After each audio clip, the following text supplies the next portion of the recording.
Ja, nu gaat het wel bijzonder snel, hè. Natuurlijk op het moment van de spits en vooral vanaf september kan het terug wat drukker zijn hier.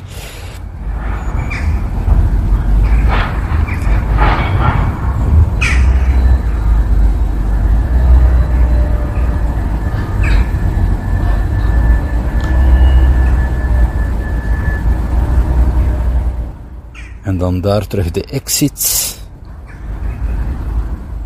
Het rondpunt.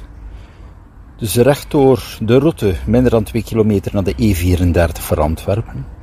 Of Zalzatenbrugge, rechtdoor dan ook Sint-Niklaas. En de linkerkant kom je dus ook België binnen. Dan via de Klinge, locatie van Sint-Gilles-Waas.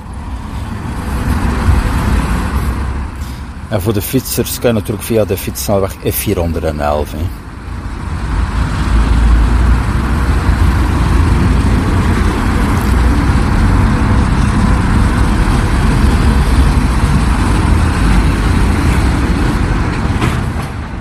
Dus de N403 hier werd ook volledig vernieuwd enkele jaren terug. Daar had ik ook wel nog beelden van. Dan heb je dus ook een vlot doorstromingsverkeer.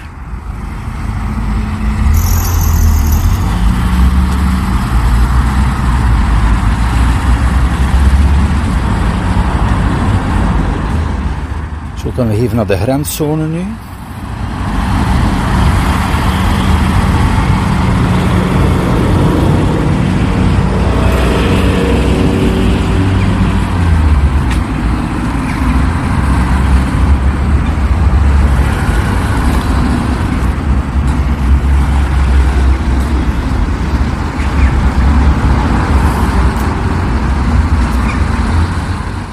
Je ziet hier al het verkeer van de tegenrichting moet niet meer wachten, kan al onmiddellijk vertrekken, dus het gaat wel redelijk vlot.